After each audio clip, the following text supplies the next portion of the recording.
In fact, let's continue with that story coming out of the Middle East and give you some analysis now. I'm joined by Geopolitical Analyst, Dr. William Mpofu. Dr. Mpofu, good afternoon. Thank you for your time. I suppose the major headline really coming out of the Middle East, yes, it was major when the strikes started and the retaliation of Iran as well. But I think where we are now, we are talking the quote-unquote decapitation of the leadership of Iran through the killing of the Ayatollah Khamenei. Talk to me about the significance of this moment. Yes, thank you very much for that question, which is a question of the moment. What is obvious to all of us in the Global South, from South Africa here and from Africa, is the escalation and the extremism that is taking place, where leaders are being eliminated and where regime change is being occasioned, and where really powers are going for the jugular. They are going for extremes and all that, because in war, you don't eliminate leaders, because leaders are those that you must negotiate with. So it tells us that negotiations are not on the table. This is escalation at the extreme. But that is obvious. What is not obvious is civilizational politics. Civilizational politics, because the United States of America is a great power. It is an empire. Great powers normally use soft power to exert their influence, to get their interests and their will to sail through, to be executed. When you see them resorting to brute force, to raw power, to violence, it's not a sign of power, it's a sign of weakness. Dealing with the United States of America right now in the geopolitical moment and the geopolitical space and the world system is dealing with the weakening and the declining empire. Sure. That is the sign. The fact that the United States of America is going for brute force, is going for assassinations, is going for regime changes, is not a sign of increasing American power, but a sign of declining power. So we have civilizational shifts. When empires are declining, when great powers are declining, they act desperately. They go for brute force. It's a sign of decline. It's a sign of increasing powerlessness. Right. It's a sign of things to come, where after this whole war, the United States of America that we will have is not the biggest, is not the most powerful, but a declined and a limited power. So say a bit more, Doc, about this concept of civilizational politics that you touched on in the last few minutes. What exactly are you alluding to there? Is it this sense that I've gotten this argument from the United States that says, you know, the Western civilization that phrases and frames countries as being part of Western civilization and almost problematizes anything that runs contrary to that's different from that. So from any ideological persuasion that leans left, that's problematic. Any civilization, quote unquote, that is not aligned with their values and principles is also problematized. Is that what you're talking about? Yes, but over and above that, what I'm talking about is exactly that. The way the United States of America has acted is not a sign of power, but a sign of weakness.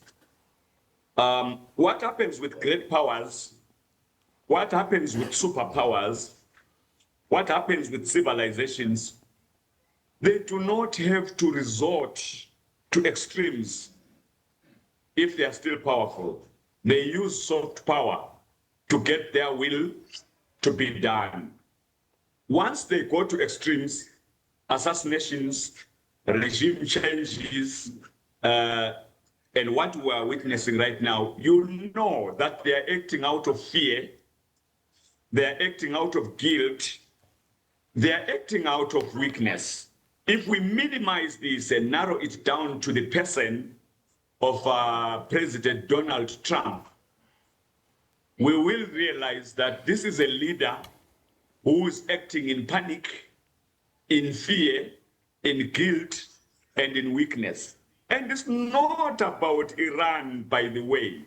It's not about the Ayatollah. It's not about the global South at large.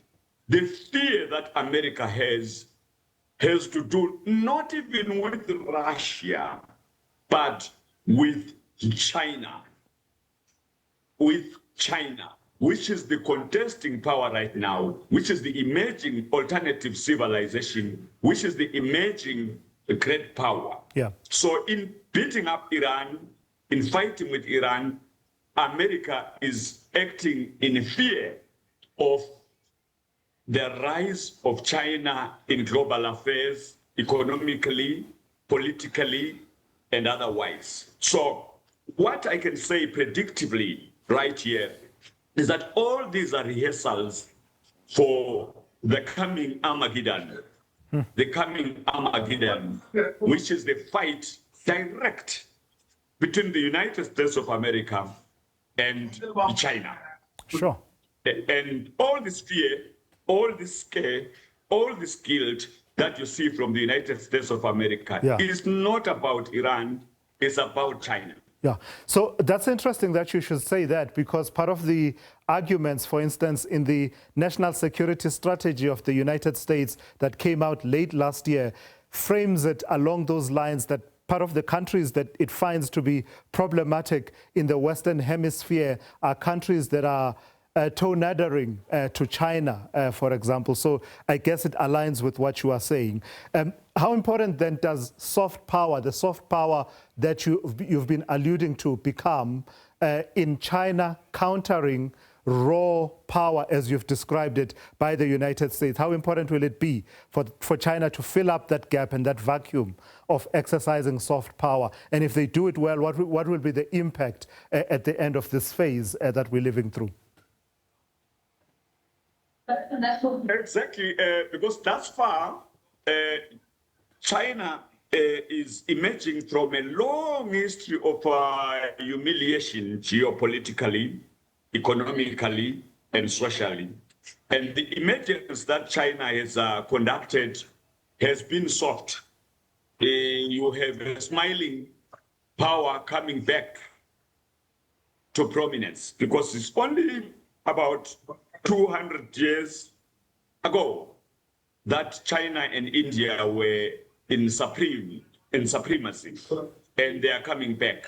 And the United States of America is in decline. That is why you see the tensions between the USA and Europe, the USA and the Global South, the USA and Eastern Europe, and all that. All these are symptomatic of a declining empire.